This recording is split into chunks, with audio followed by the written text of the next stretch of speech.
रत्न करंडक श्रावकाचार में कल आपने शास्त्र का स्वरूप सुना था। आगम, शास्त्र, जिनवानी ये सभी एकार्थवाची हैं। अपने सामने जो आगम दिख रहा है ये लिपिबद्ध है, लेकिन लिपिबद्ध होने के पहले ये प्रवाह के रूप में था, मौखिक गुरु परंपरा से चला आ रहा था। जब ऐसा लगा कि अब आगे मौखिक परंपरा नहीं चल पाएगी, पंचम काल है, स्मृति छीन होगी, और ये चिंता भी हुई कि कहीं ज्ञान की धारा विलुप्त ना हो जाए, तो उसे लेखन करा देना चाहिए। ग्रंथों का लेखन हुआ। गुरु परंपरा ने, आचार्य परंपरा ने इन ग्रंथों को लिखा। सभी ग्रंथ तत्व का कथन करने वाले हैं, हित की बात करने वाले हैं, अहित से बचाने वाले हैं, और यही उनके धर्म ग्रंथ होने की सबसे बड़ी प्रामाणिकता भी है। चारों अनुयोगों का कथन सभी ग्रंथों में आता है। प्राय कर्म सिद्धांत, जीव सिद्धांत को छोड़ दें, उसमें भी कोई उदाहरण वगैरह के माध्यम से भी पुष्टि हो जाती है। अगर प्रथमानुयोग के ग्रंथ लिखे गए हैं तो उसमें चारों अनुयोगों की बात भी सम्मिलित रहती है। ऐसे चार अनुयोगों से निबद्ध जिन्हें हमने आगम कहा है, वो ग्रंथ हम सभी के लिए हितकारी माने गए हैं। ग्रंथों की प्रामाणिकता समझने के लिए चारों अनुयोगों का ज्ञान होना बहुत जरूरी है। अनुयोग एक कथन पद्धति का नाम है। कहने की भाषा, कहने की शैली, कहने का ढंग जो होता है, उसे जैन ग्रंथों में अनुयोग कहा गया। अनुयोग शब्द का क्या अर्थ हुआ? कहने का तरीका, कहने की शैली, कहने का ढंग। आपकी दुकान पर आए हुए ग्राहक को आप समझाते हैं, अगर एक तरह से समझाने से वो नहीं समझता है, तो आप फिर अपनी थोड़ी भाषा बदल करके फिर उसको दूसरे तरीके की भाषा से समझाते हैं। उससे भी अगर नहीं समझा तो तीसरे तरीके से, किसी न किसी तरीके से वो ग्राहक समझ जाए। ये जो प्रयास है, ये कथन पद्धति है, कहने का ढंग है। भव्य जीवों के लिए सबका क्षोभ एक सा नहीं रहता है, सबकी समझ एक सी नहीं रहती है। कुछ जल्दी समझ लेते हैं, कुछ विलंब से समझते हैं, कुछ समझते ही नहीं हैं, बहुत मुश्किल से समझते हैं। उन सबकी समझ में आए, इसलिए चारों अनुयोगों की भाषा में आचार्यों ने लिखा हुआ है ग्रंथों को, और भगवान की वाणी है। अब शास्त्र का संबंध किससे है? भगवान के ज्ञान से तो है। क्या?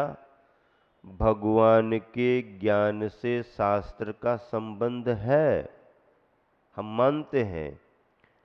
लेकिन अगर गुरु बीच में नहीं आते तो भगवान का ज्ञान हमारे को मिल पाता क्या? अब अगर ये बात सच है तो हम देव शास्त्र गुरु बोले या देव गुरु शास्त्र बोले, क्या बोले बताओ? है अगर ये बात सच है कि भगवान का ज्ञान हमारे पास बिना गुरु के नहीं आया, आया क्या? अगर बिना गुरु के ज्ञान आता तो महावीर भगवान अपने समोसरन में इतनी लंबी प्रतीक्षा करते हुए क्यों बैठे रहते? सभी हाथ जोड़े बैठे थे ना, भगवान सुनाओ, भगवान सुनाओ, भगवान सुनाओ। अभी नहीं तो शाम को फिर आ गए, फिर वापस आ गए, फिर आ गए, फिर आ गए। 1 महीना निकल गया, दूसरा महीना निकलने को है, और बल्कि दूसरा महीना भी निकल गया, तब तक दिव्य ध्वनि का लाभ नहीं मिला। तुम्हारे को भगवान के केवल ज्ञान से डायरेक्ट क्या लाभ हुआ? कुछ लाभ हुआ क्या? अगर समो शरण में गणधर ना हो तो लाभ कैसे मिलेगा? या तो इंद्र जैसी योग्यता रखने वाले आप हो, या चक्रवर्ती जैसी योग्यता रखने वाले आप हो, या कोई पुण्यशाली उस समय कोई व्यक्तित्व तो पहुंच जाए। अगर ऐसा नहीं है तो भगवान का ज्ञान तुम्हें मिलने वाला नहीं। हम सबको महावीर भगवान का ज्ञान कब मिला? कब मिला? जब गणधर बीच में आए। क्या गौतम गणधर अगर नहीं होते तो भगवान का उपदेश हमारे को नहीं मिल पाता। इसलिए भगवान के ज्ञान को पाने में गुरुओं का बड़ा महत्व है। एक बात। दूसरी बात है, भगवान के ज्ञान को लिखने में भी किनका महत्व है? लिखा किसने? कपड़े वालों ने तो बाद में लिखा है। क्या कपड़े वालों ने लिख दिया तो ठीक है, हम मना नहीं कर रहे हैं, चलो भाई पंचम काल है।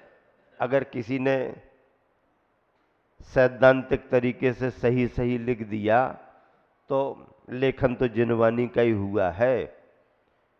लेकिन मूल लेखक, अधिकृत लेखक कौन है? आचार्यों की परंपरा ही अधिकृत लेखक है। और सारे मूल ग्रंथों को दिगंबर आचार्यों ने ही लिखा है। विद्वानों की परंपरा बाद में आई लिखने की। मूल लेखन के अधिकारी, मूल ग्रंथ के वाचन के अधिकारी तो आचार्य, उपाध्याय, साधु ही हैं। और इन तीनों को गुरु कहा गया। क्या? तीनों को गुरु कहा जाता है। नमोकार मंत्र में 5 पद हैं, जिन 5 पदों में प्रारंभिक 2 पद देव के रूप में है। अरहंत परमात्मा, सिद्ध परमात्मा देव है। 3 पद आचार्य, उपाध्याय, साधु की एक गुरु के रूप में है। हाँ, और भगवान की कही गई वाणी शास्त्र के रूप में मानी गई है। तो अब देव शास्त्र गुरु कहें या देव गुरु शास्त्र कहें, अब तुम कहो भले ही कुछ भी, लेकिन क्रम जब बनेगा तो सबसे ऊपर भगवान, फिर जिनवानी, और फिर उसके बाद में गुरु। जबकि गुरु ने ही लिखा है, लेकिन लिखने के बाद भी, लिख करके भी गुरु ने लिखे गए को ज्यादा सम्मान दिया है। लिखा गुरु ने है, लेकिन लिखने के बाद भी गुरु नीचे बैठे, और जिसे गुरु ने लिखा है उसे अपने सामने सम्मान के साथ विराजमान किया। क्यों किया विराजमान सामने सम्मान के साथ? क्योंकि भले मैंने लिखा है, लेकिन ये वाणी मेरी नहीं है। ये वाणी किसकी है? ये वाणी किसकी है ना? ये वाणी भगवान की है। तो भगवान का महत्व तो गंगोत्री के रूप में सबसे बड़ा है। अब भगवान की वाणी आई है, तो भगवान की वाणी को भले आचार्यों ने लिखा, लेकिन भगवान की वाणी का महत्व गुरु से भी ज्यादा है। इसलिए उसे सम्मान पूर्वक, आदर पूर्वक अपने से ऊंचे पर विराजमान किया। ये जिनवाणी का महत्व है। लिखा है आचार्यों ने, लेकिन लिखने के बाद भी उस ग्रंथ की पूजा की। पुष्पदंत भूतबली ने सठखंडागम ग्रंथों को लिखा, लेकिन लिख करके भी उच्च आसन पर विराजमान करके खुद उन्होंने उसे नमोस्तु किया, उन ग्रंथों को नमोस्तु किया और सभी से पूजा करने के लिए, सभी को पूजा करने को प्रेरित किया। इसीलिए ये सिद्धांत ग्रंथ हैं, इनका बड़ा महत्व है। परंपरा के प्रवाह में देव, गुरु और बाद में जिनवाणी हमारे पास तक लिखी हुई आई है, लेकिन श्रद्धा के पक्ष में, बहुमान के पक्ष में भगवान, उनकी वाणी के रूप में लिखे गए ग्रंथ और उसके बाद में गुरु। गुरुओं के लिए, मुनियों के लिए आगम को क्या कहा? आगम चक्षु साहू। आगम को नेत्र कहा है मुनियों का। मुनियों के नेत्र क्या है? आगम को नेत्र कहा है। अगर आगम नहीं हो तो मुनिजन क्या है, क्या उपाधि है, इसको देख नहीं पाएंगे, समझ नहीं पाएंगे। इसलिए आगम रूप इन ग्रंथों के लिए मुनियों के नेत्र कहे गए। मतलब ये नेत्र तो देखने के लिए हैं ही, लेकिन परमार्थ के रूप में आगम को ही नेत्र कहा गया है। अब अगर ग्रंथ ही हमारे सामने होते और लिखने वाले गुरु ना होते और लिखे गए का सार बतलाने वाले ना होते, तो ग्रंथ भी तुम्हारे लिए क्या कर पाते? ग्रंथ तो पहले से भी लिखे रखे रहे, उपयोग नहीं हुआ। हम लोग कर्नाटक की यात्रा पर थे, सभी क्षेत्रों की वंदना की, श्रवण बेलगोला पहुंचे। चारु कीर्ति भट्टारक जी विनय भाव से संघ को लेने आए।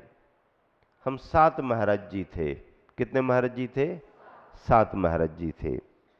सद लगा चातुर्मास के बाद हम लोगों की कर्नाटक यात्रा हुई थी। पहले तो आचार्य को निवेदन किया, गोमटेस की वंदना करना है। तो आचार्य ने कहा विचार करके बताते हैं। फिर सोचा कि हिंदी भाषी है, कर्नाटक प्रांत बड़ा है, कहाँ कहाँ क्षेत्रों पर अनुकूलता बनी नहीं बनी। बोले ठीक है।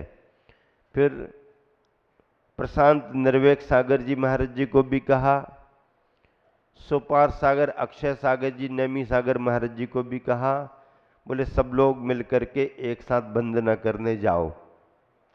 और दक्षिण भारत के जितने महाराष्ट्र, कोल्हापुर, सांगली के ब्रह्मचारी थे, कम से कम 15 ब्रह्मचारियों की टीम लगा दी साथ में कि सब लोग मिलकर के वंदना करने जाओ। गए, 15 दिन रहे हम लोग श्रवण बेलगोला में। अच्छी यात्रा, वंदना हुई। भट्टारक जी ने काफी सहयोग किया। सभी संघों के लिए सहयोग करते हैं, अच्छे मुनि भक्त थे। अभी तो उनकी समाधि हो गई, दूसरे भट्टारक जी हैं। तो उन्होंने एक बड़ी सभा में कहा हम लोगों के सामने, बोले महाराज जी मैं एक विशेष बात बताना चाहता हूं कि सारे बड़े बड़े ग्रंथ दक्षिण में लिखे गए, सारे बड़े बड़े ग्रंथ दक्षिण में लिखे गए। आचार्य महाराज उस तरफ बहुत थे, आचार्यों ने लिखे, दक्षिण में लिखे गए। लेकिन उन्होंने कहा कि लेकिन महाराज जी दक्षिण वालों को उन ग्रंथों का सार नहीं मिल पाया। फिर उन्होंने कहा ये तो इस कलिकाल पंचम काल में ऐसा हुआ कि बड़े बड़े निर्ग्रंथ आचार्यों ने जिन ग्रंथों को लिखा उनके विषय, उनकी भाषा, उनके सिद्धांतों को डायरेक्ट तो समझ नहीं पाए। ये तो बड़ा उपकार है कि उत्तर भारत के बड़े बड़े विद्वानों ने उन ग्रंथों का संपादन करके हिंदी कर दी, तो आज पूरे देश में उन ग्रंथों का लाभ मिलने लगा। उनका कहना यह था कि दक्षिण में ग्रंथ लिखे गए लेकिन दक्षिण वाले प्यासे रहे, उनको लाभ ही नहीं मिला। अब जब उनके संपादन हो चुके तब दक्षिण वालों को लाभ मिला।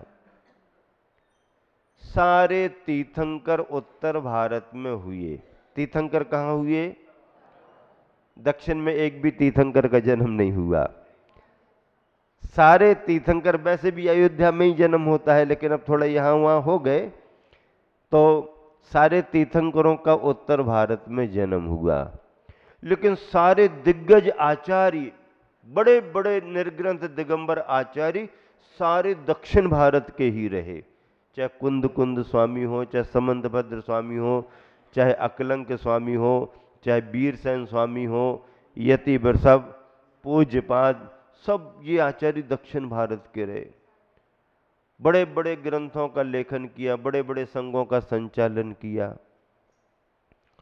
और वर्तमान में भी 3-3, 4-4 बड़े प्रसिद्ध दिगंबर आचार्य जो हुए हैं वो भी दक्षिण भारत के ही थे। लेकिन दक्षिण भारत के होने के बावजूद भी दक्षिण भारत वालों ने उनका उतना लाभ नहीं लिया जितना लाभ उत्तर भारत वालों ने लिया है। शांति सागर आचार्य महाराज अगर उत्तर भारत नहीं आते तो शांति सागर जी महाराज जी का नाम उतने ही छोटे से स्थान में रह जाता। उत्तर भारत में आने से प्रचार प्रसार हुआ। आचार्य देशभूषण जी, आचार्य विद्यानंद जी, आचार्य स्वयं विद्यासागर जी महाराज, ये सभी दक्षिण भारत में जन्मे। देशभूषण जी, विद्यानंद जी, आचार्य श्री बाहुबली आदि। लेकिन जब उत्तर भारत में आए तो पूरे देश, पूरी दुनिया में डंका बज गया। इसका मतलब क्या है? इसका मतलब ये है कि परंपराएं जो भी चली है तीर्थंकरों की उत्तर भारत से चली हैं और आचार्यों की दक्षिण भारत से चली हैं। ग्रंथों के लेखन हुए लेकिन संपादन उत्तर भारत से हुआ है और सभी ने उनका लाभ लिया है।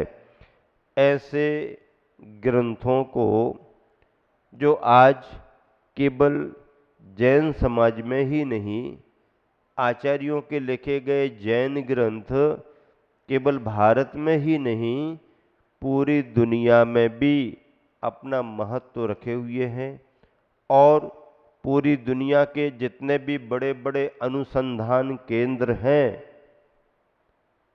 विज्ञान के रूप में जो प्रगतियां हो रही हैं, उन सभी अनुसंधान केंद्रों में कहीं ना कहीं जैन ग्रंथ भी जुड़े हुए हैं। चाहे जर्मनी हो, जापान हो, रसिया हो, अमेरिका हो, कोई भी देश क्यों ना हो, बड़े बड़े अनुसंधान केंद्रों में जैन ग्रंथ रखे हैं और उनसे उनके वैज्ञानिक रिसर्च करते रहते हैं।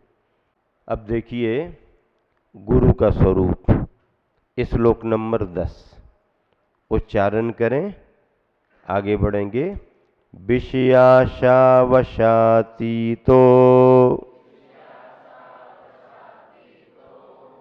निरारंभो परिग्रह ज्ञान ध्यान तपोरक्तस् तपस्वी सा प्रशस्यते।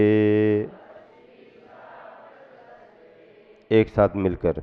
विषयाशावशातीतो निरारंभो परिग्रह ज्ञान ध्यान तपोरक्तस् तपस्वी सा प्रशस्यते। गुरु का स्वरूप। देव, शास्त्र और गुरु तीनों के स्वरूप सुनिश्चित हैं। गुरु के स्वरूप में क्या बात आ रही है? विषयाशावशातीतो, विषयों संबंधी आशा के जो वशीभूत नहीं है। विषयाशा शब्द अलग है, वशातीता अलग है। देखो मिलान करो नीचे। विषयाशा विषयों की आशा के, वशातीता बस से अतीत हैं, बस से रहित हैं, बस से रहित। और कैसे हैं? निरारंभः आरंभ रहित हैं। अपरिग्रह, ऊपर देखो मूल श्लोक में परिग्रह शब्द लिखा है, लेकिन उसके पहले कैसे लिखा है? एक एस जैसा बना है। ये व्याकरण की अपेक्षा से आ माना जाता है, लेकिन लोप किया जाता है उसका व्याकरण की दृष्टि से, और पढ़ने वाले, व्याकरण समझने वाले उसमें से आकार से निकालते हैं। तो आ है, अपरिग्रह है, लेकिन आ का लोप किया गया है, तो वो परिग्रह शब्द आया है, लेकिन संकेत उसमें है। अच्छा, अपरिग्रह परिग्रह। ज्ञान ध्यान, ज्ञान ध्यान, ज्ञान और ध्यान रूपी तपोरक्तः, तप में लीन रहते हैं। क्या रहते हैं? तप में लीन रहते हैं। सह, वह, तपस्वी अर्थात गुरु, प्रशस्यते प्रशंसनीय है। इसमें पहली बात तो ये निश्चित है कि विषयों की आशा के जो बस में नहीं है, जो विषयों की आशा के वशीभूत नहीं है। संसार में प्रत्येक संसारी प्राणी विषयों की आशा में ही लगे हैं, पंचेंद्रीय विषयों की पूर्ति में ही लगे रहते हैं। हाँ, उसके अलावा कोई काम ही नहीं है। इसी का नाम असंयम है और इसी का नाम संसार है, संसारी प्राणी है।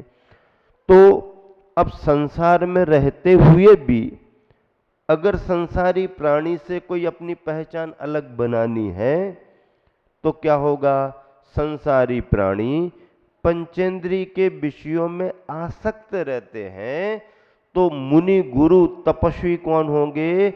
जो पंचेंद्रिय विषयों में आसक्त नहीं है, अर्थात संयम का पालन करते हैं। संयम पालन का अर्थ क्या होता? इंद्रिय संयम और प्राणी संयम। पंचेंद्रियों के विषयों पर नियंत्रण रखना, इंद्रियां उन विषयों की ओर जाती हैं, उन पर नियंत्रण रखना एक बात है। मन अपनी मनमानी करना चाहता है। क्या मन क्या करना चाहता है? मन क्या करना चाहता? असल में तो मन ही अपनी मनमानी करता है, इंद्रियां कोई मनमानी नहीं करती हैं। इंद्रियां तो बस अपने विषय की ओर भागती हैं, लेकिन अच्छे और बुरे की कल्पना कौन करता है? मन करता। मन कमांडर है, मन पकड़ में नहीं आता है, छिपा हुआ है ये। हाँ बिल्कुल, अंदर बैठा रहता है, इंद्रियों को आगे कर देता है। इंद्रियां भागती रहती हैं, स्पर्श रसना घ्राण चक्षुकरण आदि आदि अपने विषयों में लगी रहती हैं, और मन क्या, जैसे कठपुतली वाला खेल होता ना, वो ऐसा ऐसा करता रहता है एक आदमी पीछे बैठा बैठा, वो पकड़ में नहीं आता आदमी, वो कठपुतली दिखती रहती है ऐसे ऐसे करते करते, बारीक तार लगा रहता है, तो कठपुतली तुमको दिखती रहती हिलती डुलती, लेकिन वो जो उसका संचालक है ना, मास्टर, मास्टर पकड़ में नहीं आता है। तो इसलिए कभी भी कहीं भी किसी को पकड़ना हो, छोटे भैया जल्दी पकड़ में आ जाते हैं, लेकिन उस वारदात को अंजाम देने वाले मास्टरमाइंड की तलाश रहती है। किसकी तलाश रहती है? हाँ, क्राइम ब्रांच बेंच क्या करती है? क्राइम ब्रांच करती है कि भैया ये दो चार तो पकड़ गए, लेकिन इनसे कोई सार निकलने वाला नहीं, तुम तो मास्टरमाइंड बताओ, हैं? तुम्हारा सरदार कौन है, बॉस कौन है, प्लान किसने किया, जल्दी बताओ। उसको पकड़ते हैं। तो असंयम की ओर जाने में इंद्रियां तो जल्दी पकड़ में आ जाती हैं, लेकिन इंद्रियों का संचालक मास्टरमाइंड कौन है? मन। इसलिए इस मन पर भी नियंत्रण रखना बहुत जरूरी है। गाड़ी में बहुत सारे ब्रेक होते हैं, होते कि नहीं होते?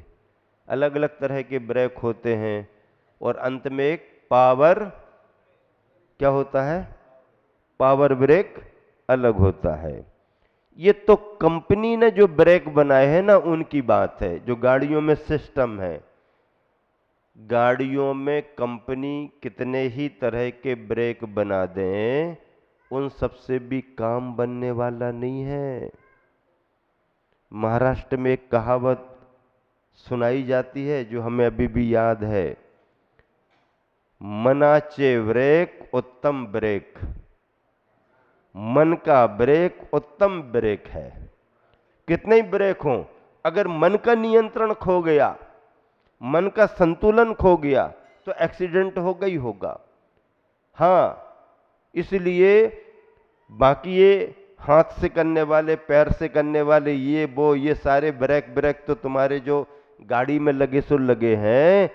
अगर तुम्हारा मन का ब्रेक काम कर रहा है, मन का नियंत्रण काम कर रहा है, तो ये ब्रेक तुम्हारा साथ देने वाले हैं। और मन का ब्रेक यदि काम नहीं कर रहा, लापरवाही तुम्हारे से हो रही है, ध्यान तुम्हारा यहाँ वहाँ जा रहा है, फिर कहते ना, नजर हटी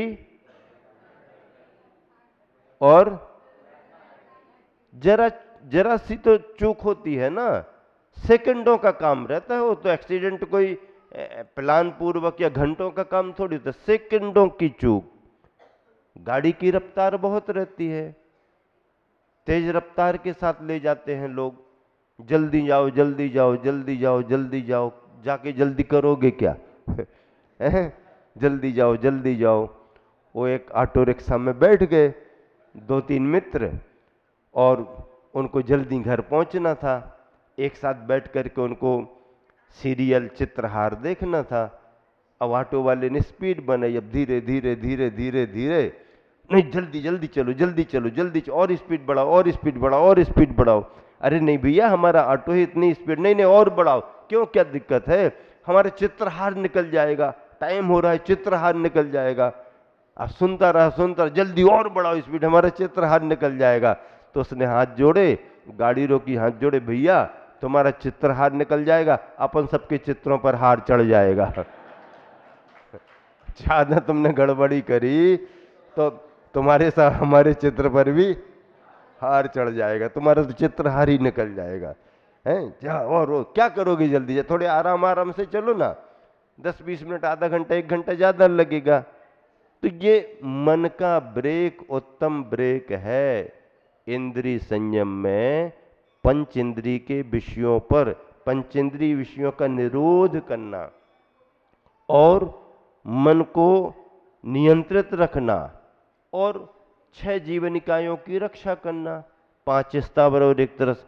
ये जो रक्षा और संयम का भाव है, इसे ही क्या कहा गया है? संयम।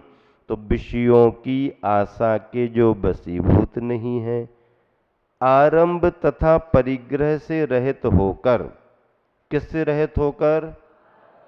किससे रहित होकर? आरंभ और आरंभ क्या कहलाता है? आरंभ उत्पादन। उत्पादन का नाम आरंभ है। कोई चीज बनाना शुरू की, उसका नाम आरंभ है। खोदना शुरू किया, मिटाना शुरू किया, बनाना शुरू किया, ये आरंभ है। आरंभ सारंभ के काम कहते ना, आरंभ सारंभ के काम मत करो। आरंभ सारंभ मतलब आरंभ के कार्यों में ये सब छिन्न भिन्नता, हिंसा आदि होती है। तो उत्पादन करने के लिए आरंभ किया जाता है। जैसे किसी को अनाज चाहिए तो खेती करेगा, कोई कुछ करेगा, दुकान करेगा, व्यापार करेगा, ये सब आरंभ में आते हैं। सेवा, कृषि, वाणिज्य प्रमुख आरंभ। मुख्य आरंभ, छोटे आरंभ अलग हैं, बड़े आरंभ अलग हैं। आपने भोजन बनाने के लिए चूल्हा जलाया, ये भी आरंभ है। और आपने प्रोडक्शन के लिए कारखाना खोला और कारखाना शुरू किया, वो आरंभ अलग है। चाय बनाने के लिए आपने गैस जलाई और अब पूरा का पूरा लोहा गलाने के लिए आप हीट दे रहे हो, लोहे को पानी बनाना है, तो कितना अंतर होगा। हम लोग कानपुर में गए थे, महावीर, वो ऐसा नाम से रोलिंग मिल। अब उसमें इतने बड़े बड़े और लोहे के ऐसे बड़े बड़े, और इतनी हीट दे करके लोहा पिघल रहा, और आप इतनी दूर खड़े तो इतनी हीट आ रही। हम लोग बहुत दूर खड़े थे, और वो पूरा का पूरा पिघल पिघल करके और ऐसा बिल्कुल लावा जैसा दूसरी जगह जा रहा। फिर उसमें से वो ढलेगा, फिर वो बनेगा, ये करेगा। कितना बड़ा आरंभ है, बहुत बड़े आरंभ हैं उद्योगपतियों के लिए। इसलिए तो विशेष आरंभ संबंधी पाप लगता है ना, तो फिर उनसे दान भी ज्यादा दिलाओ। तुम ज्यादा पाप कमा रहे तो ज्यादा दान दो। अब ये चाय पानी वाला उतना बड़ा आरंभ ही नहीं है, तो कितना बड़ा दान देगा? उसका थोड़ी में काम चल जाता है। हैं? जो बड़े बड़े आरंभ करके घोर पाप कमाते हैं, उनसे बड़ा बड़ा दान दिलाओ। और जो छोटे आरंभ वाले हैं, तो उनके छोटे दान से भी काम बनता है। जो करोड़ रुपया दे करके, अरब रुपया दे करके जितना अपने को शुद्ध करेगा, सामान्य आमदनी वाला जिसका बड़ा आरंभ सारंभ नहीं है, अगर 1000-2000 रुपये भी देता है तो उसको भी उतना ही पुण्य लगेगा। ये आचार्यों ने, क्योंकि उसकी आमदनी ही उतनी है, उसके आरंभ सारंभ के काम भी ज्यादा नहीं है। जब पाप का आरंभ ही नहीं कर पा रहा, ठीक है, चलता है। तो इस तरह से आरंभ, खेती में बहुत बड़ा आरंभ होता है, व्यापार में बहुत बड़ा आरंभ होता है, और सर्विस करने वालों को भी आरंभ संबंधी दोष लगता है। नहीं नहीं, हम तो सर्विस कर रहे, कहाँ कारखाना चला रहे, कहाँ खेती बाड़ी कर रहे। सर्विस तो कर रहे, लेकिन तुम्हारी ड्यूटी में जो काम है, आपके साइन हो रहे कि नहीं हो रहे? लेबर काम कर रही है, नौकर काम कर रहे हैं, नीचे के अधिकारी काम कर रहे हैं, पर साइन तो आपके हो रहे ना, उसमें भी आपको दोष लगता है। तो तीनों तरह के प्रमुख आरंभों की बात यहां पर की जा रही है। आरंभ से उत्पादन होता है, और जो अर्जित होता है, नौकरी की पैसा आया, खेती की फसल आई, बेचा आपने, रुपये आए, व्यापार धंधा किया, आपको आमदनी हुई, फिर जो संग्रह होता है, उस संग्रह का नाम परिग्रह है। क्या? संग्रह का नाम परिग्रह है। आरंभ उत्पादन का नाम है, और उत्पादन से जो हमारे को अर्जन होता है, फिर हम जोड़ करके रखते हैं, उसका नाम परिग्रह है। तो ऐसे आरंभ तथा परिग्रह से रहित होकर आरंभ भी नहीं करते हैं, और आरंभ नहीं करते हैं तो अर्जित सामग्री का संग्रह भी नहीं करते हैं। चलो आरंभ ना करें, कोई दे जाए तो रख लो, नहीं तो भी नहीं रखेंगे। आरंभ परिग्रह से रहित होकर फिर क्या करते हैं? ये नहीं करना, ये नहीं करना तो बता दिया, फिर बैठे बैठे क्या करें? तो कहा, ज्ञान ध्यान रूपी तप में लीन रहते हैं।